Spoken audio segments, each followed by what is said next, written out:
एक सच्ची कहानी है जो मैं इस कहानी को अपने भजन के माध्यम से आपको सुना रही हूँ।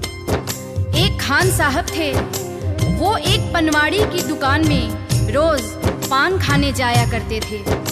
एक दिन उन्होंने उसकी दुकान में एक तस्वीर देखी जिसमें छोटे से बालक की छवि थी। वो खान साहब उस बालक की तस्वीर देखकर पनवाड़ी से कहते हैं कि बालक तो बहुत ही सुंदर है। इसके सिर पर मोर मुकुट, कानों में कुंडल, तन पे पीतांबर और पाँव में पैजनियां कितने सुंदर लग रहे हैं। लेकिन बस एक ही कमी है कि ये जिस जमीन पर खड़ा है वो खुरदरी है और इसके पाँव में जूते भी नहीं हैं। ये खुरदरी जमीन इस नन्हे पाँव में चुभती होगी। ये बात सुनकर पनवाड़ी ने उससे कह दिया कि तो तुम ही ले आओ इसके जूते और उसे पहना दो। बात खान साहब को लग गई। दूसरे दिन ही वो उस बालक के नन्हे पाँव के लिए जूते बनवाकर पनवाड़ी के दुकान पर पहुंच गया और पनवाड़ी से कहा कि देखो, मैं इस बालक के लिए जूते ले आया हूँ, उसे बुला लो, मैं उसे पहना दूंगा। पनवाड़ी ने कहा, अरे ये बालक तो यहाँ नहीं रहता है, ये तो वृंदावन में रहता है, वृंदावन में। खान साहब कहते हैं, वृंदावन में?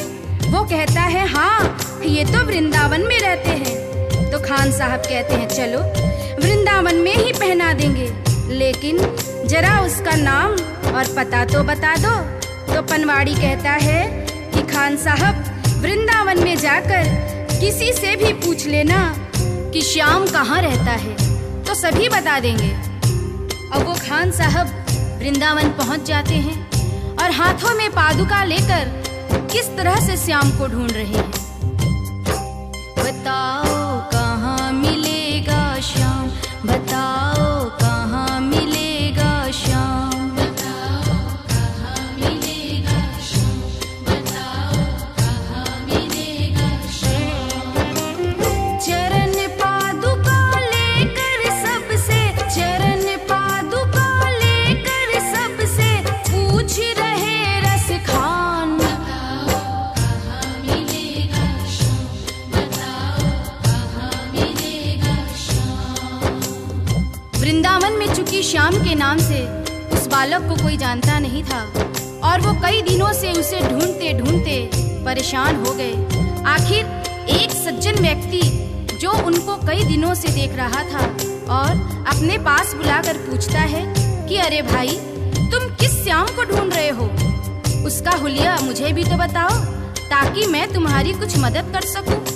तो खान साहब श्याम के रूप का वर्णन करते हैं, सुनिएगा। वो नन्हा सा बालक है, सांवली सी सूरत है, बाल घुंघराले उसके, पहनता मोर मुकुट है, बाल घुंघराले उसके, पहनता मोर मुकुट है, नैन उसके कजरारे, हाथ नन्हे से प्यारे, बांधे पैजनिया पग में, बड़े दिलकश है नजारे, बांधे पैजनिया पग में, बड़े दिलकश है नजारे। घायल कर देती है दिल को, घायल कर देती है दिल को उसकी एक मुस्कान, बताओ कहाँ मिलेगा श्याम, बताओ कहाँ मिलेगा श्याम।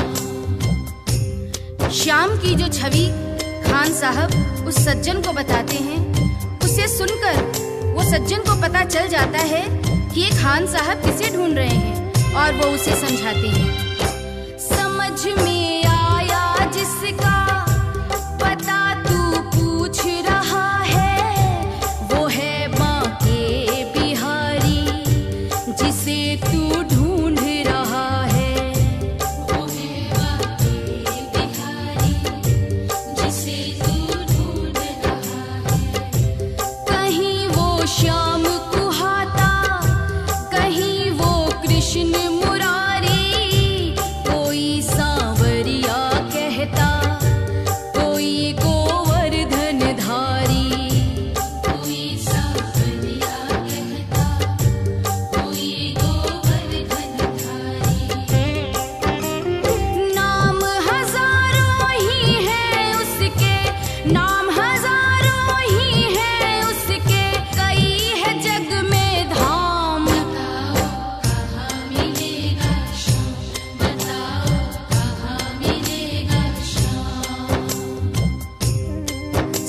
की बातें सुनकर और उससे पता जानकर वो सीधे बांके बिहारी के मंदिर में पहुंच जाते हैं और ज्यों ही मंदिर के अंदर प्रवेश द्वार पर जाने लगते हैं, वहीं खड़ा पुजारी उन्हें मंदिर के अंदर जाने से रोक देता है और कहता है कि तुम अन्य जाति के हो, इसलिए तुम अंदर प्रवेश नहीं कर सकते हो। तो खान साहब उस पुजारी से बहुत मिन्नतें करते हैं, लेकिन वह पुजारी उस खान साहब को आज्ञा नहीं देते हैं और खान साहब को मजबूरीवश क्या करना पड़ता है, सुनिएगा। मुझे ना रोको भाई, मेरी समझो मजबूरी, शाम से मिलने दे दो, बड़ा है काम जरूरी। शाम से मिलने दे दो, बड़ा है काम जरूरी। सीढ़ियों पर मंदिर के डाल कर बैठा डेरा, कभी तो घर से बाहर शाम आएगा मेरा, कभी तो घर से बाहर शाम आएगा मेरा। इंतजार करते करते ही, इंतजार करते करते ही सुबह से हो गई शाम। बताओ कहाँ मिलेगा शाम, बताओ कहाँ मिलेगा शाम।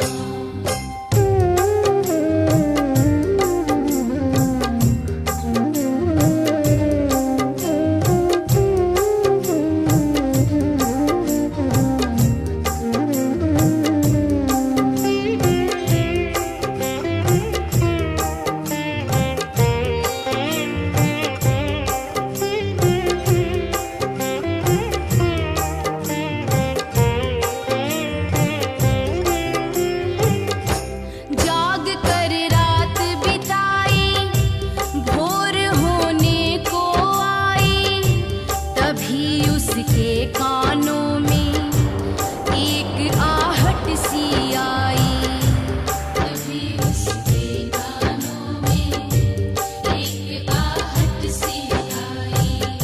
वो आगे पीछे देखे, वो देखे दाएं बाएं, वो चारों ओर ही देखे, नजर ना कोई आए। वो चारों ओर ही देखे, नजर ना कोई आए।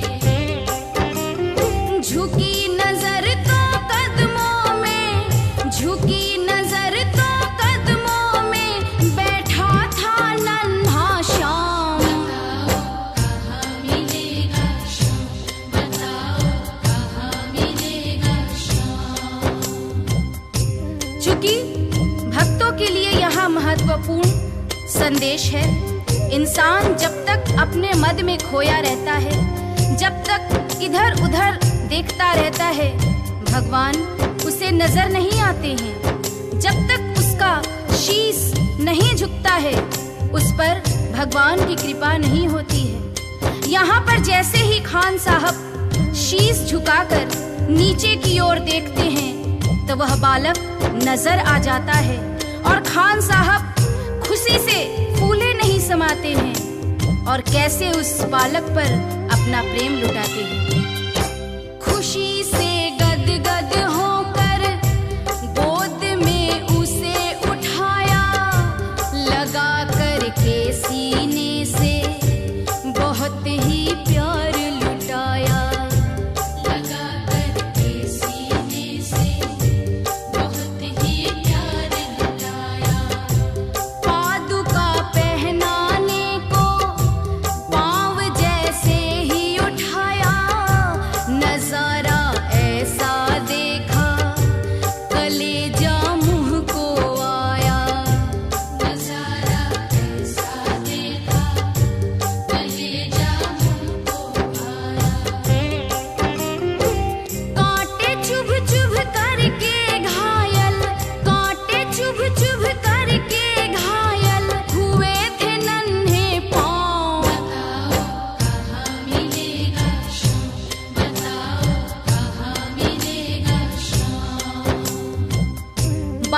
नन्हे नन्हे पांव कांटे चुभ चुभ कर छलनी हो जाते हैं, जिसे देखकर खान साहब का हृदय रोने लगता है और उनके आंखों में आंसू आ जाते हैं। वो सोचते हैं कि तस्वीर देखकर मुझे जिस बात का डर था वही हो गया है। ये खुरदरी जमीन पर चलकर आया है जहां फूलों में कांटे पड़े होंगे, जिससे इसके पांव घायल हो गए हैं। और उस नन्हे बालक से खान साहब रोते रोते कहते हैं, खबर देते तो खुद ही तुम्हारे पास में आता, न पग में छाले पड़ते न चुभता कोई कांटा। अब वो नन्हा बालक उस खान साहब की उंगली पकड़कर मंदिर के अंदर ले जाता है और बांके बिहारी की मूरत की तरफ इशारा करके कहता है कि बोलो खान भाई बोलो, अगर मैं तुम्हें अंदर बुला लेता तो तुम क्या मुझे पहचान पाते? क्या तुमने यही मूरत अपने दिल में मेरे लिए बसाई थी? क्या तुम मुझे पहचान पाते? नहीं पहचान पाते ना? इसलिए ही छवि जैसी तू मेरी बसा के दिल में लाया, उसी ही रूप में तुझसे यहाँ मैं मिलने आया, उसी ही रूप में तुझसे यहाँ मैं मिलने आया। गोकुल से मैं पैदल आया, गोकुल से मैं पैदल आया, तेरे लिए ब्रजधाम। बताओ कहाँ मिलेगा श्याम, बताओ कहाँ मिलेगा श्याम। ये कटु सत्य है। गीता, रामायण, महाभारत कहीं भी पढ़ लीजिए, भगवान को हम जिस रूप में देखते हैं उसी रूप में वो हमें दर्शन देते हैं। जैसे कि द्रौपदी ने कृष्ण से कहा कि तुमने मेरा चीर बढ़ाने में इतनी देरी क्यों की? तो कृष्ण ने कहा कि दोष मेरा नहीं है द्रौपदी, दोष तुम्हारा है। द्रौपदी, मैं तो तुम्हारे पास ही खड़ा था, तुमने पुकारा ही नहीं। तुमने तो द्वारिकाधीश मेरी लाज बचाओ कहकर पुकारा, इसलिए मुझे द्वारका जाना पड़ा और तुम्हारे पास आने में मुझे वक्त लग गया। अगर तुम मुझे भैया कहकर बुलाती तो मैं तो तुम्हारे पास ही खड़ा था द्रौपदी। श्याम की बातें सुनकर कवि तो हुआ दीवाना, कहा मुझको भी दे दे तेरे चरणों में ठिकाना, कहा मुझको भी दे दे तेरे चरणों में ठिकाना। तो दुनिया का मालिक है ये मैंने जान लिया है, लिखूंगा पद तेरे